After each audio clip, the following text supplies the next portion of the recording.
Everyone talks about Noe Valley and Pac Heights, but there's a neighborhood in San Francisco with larger homes, private streets, real yards, and incredible architecture. Most people have never even heard of it. Hey everyone, my name is Alex Epstein and I'm a lifelong San Franciscan and realtor here in the Bay Area. In today's video, we are going to do a deep dive into one of the most misunderstood neighborhoods in all of San Francisco, St. Francis Woods. If you're looking to buy, sell, or even rent a property in or around San Francisco, whether you're a landlord or tenant, please feel free to reach out to me. I'd be more than happy to be a resource for you.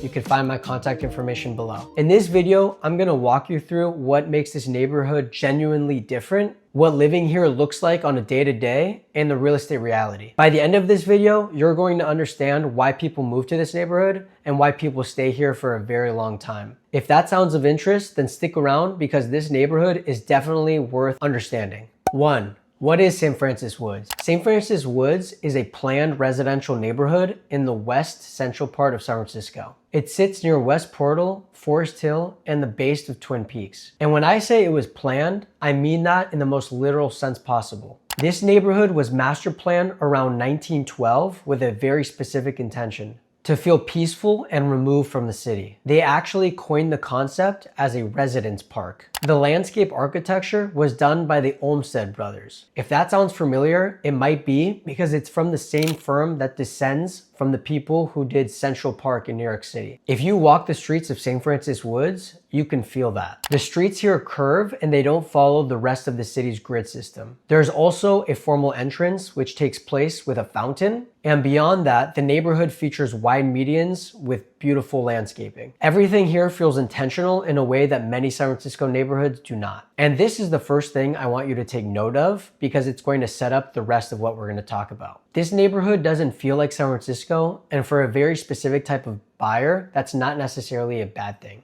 Number 2, the streets, the homes, and why it feels different. The thing most people notice when they go into St. Francis Woods for the first time is how different it feels to walk or drive through the neighborhood. The streets here curve. They don't follow San Francisco's grid system. The streets are also wide and tree-lined. Because the neighborhood has very little through traffic, it's quiet here. It almost feels like a different world. Now, regarding the homes themselves, about 71% of the homes here are single-family detached homes. If you know anything about San Francisco real estate, that number is exceptional. The city is dense, and in most areas, most homes are attached. Quite on the contrary, here you get large lots. Homes here actually have space between them. They also feature driveways and detached garages. Most have real front yards with landscaping, and some have real backyards as well. That combination of a detached home, the lot sizes, and outdoor space is quite rare in San Francisco. That's true at any scale, but when you factor in how many homes truly have it,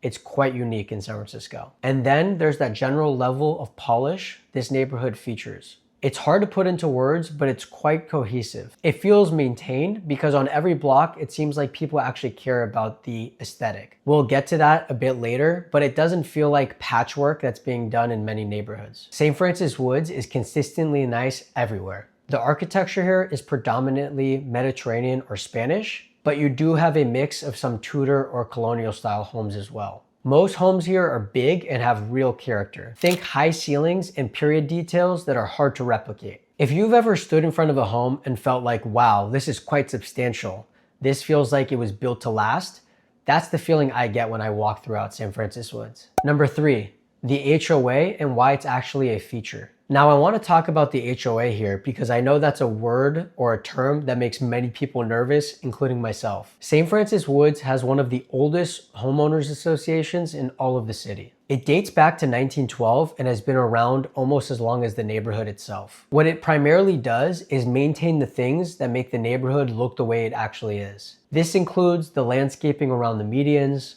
the common areas, the private streets, and the entrance fountain. The HOA fees here vary, but they're roughly between $2,000 and $5,000 a year annually, depending on the size of the property. That cost is meaningful, but you can see where those HOA fees are going based on the condition of the neighborhood and what it has to offer. Here's what I'll briefly say about HOAs in general. In the wrong context, an HOA can feel restrictive or intrusive. In St. Francis Woods, it's the reason the neighborhood looks the way it has for the last 100 or so years. This is what gives the whole neighborhood that level of cohesion I was talking about. If you're someone who values the way a neighborhood is kept up, then the HOA here is not something to be totally wary about. It's actually a big part of why this neighborhood holds its value over time. Number 4, location and daily life. One thing you'll notice pretty quickly about this neighborhood is that it's almost entirely residential. You're not going to find a grocery store here or a neighborhood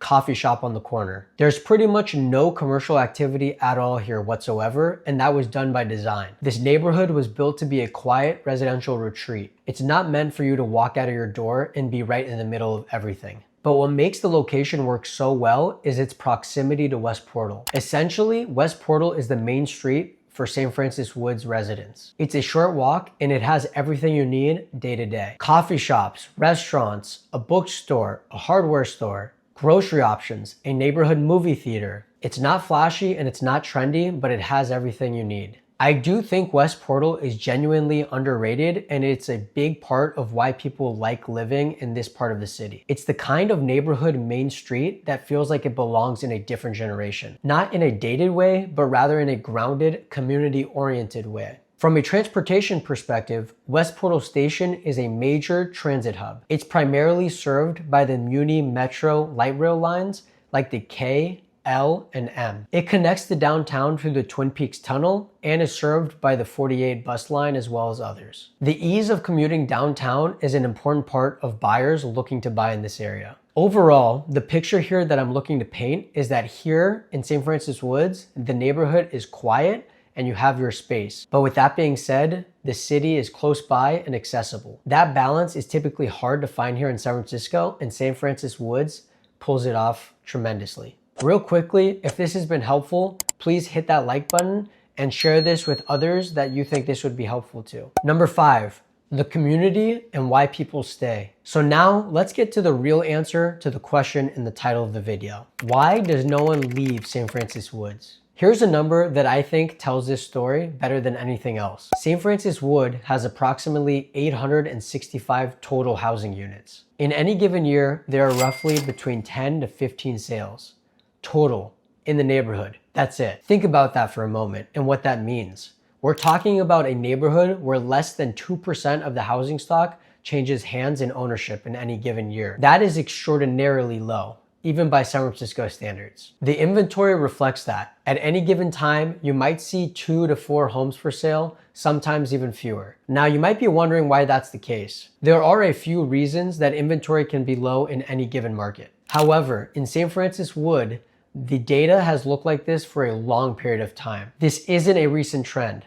People tend to come here and stay for a very long time. When you come into the neighborhood and spend time in it, you'll understand why. It's quiet, it's private, it's maintained, and the homes are large. Neighbors know each other well because they've lived in the area for so long. There's stability here that's genuinely hard to find in San Francisco, which is a city that can change so rapidly. The people that tend to live here are families that want space or working professionals who work in the city but want to come back home in a quieter residential feel. People that move here don't typically see it as a stepping stone, but rather a long-term play. This is why no one actually wants to leave the area. Number 6, the real estate reality. Let's briefly discuss the real estate side of this because I want you to have a clear understanding of the neighborhood and go in with your eyes wide open. St. Francis Woods is not cheap. Homes here typically sell between $2 and $4 million. The price, like anywhere else, depends on the size and condition of the property. Some of the larger, fully renovated homes do go for even a higher price. This is a premium neighborhood and the prices here reflect that. Here's how I think about the value you get here. When you look at what you're actually getting for your money in St. Francis Woods, again, the size of the home, the architecture, the lot, the outdoor space, the privacy, the neighborhood quality, it often compares very favorably to an attached home in Noe Valley or Pacific Heights at a similar price point. You're trading some walkability and trendiness for significantly more space and a different quality of life. That's a real trade-off, and different buyers are going to weigh that differently. From an inventory perspective, what I said earlier bears repeating. There are 10 to 15 sales here per year across the entire neighborhood. When a home comes up here, especially a well-priced and well-presented home, it gathers attention. Buyers who want to purchase in the neighborhood have to be paying close attention because the window here is generally short. If you found this video helpful, it would mean the world to me if you could subscribe to my channel. It's the easiest way to support me and keep up to date with my local San Francisco real estate content. Thanks so much for watching, and I'll see you in the next one. Bye now.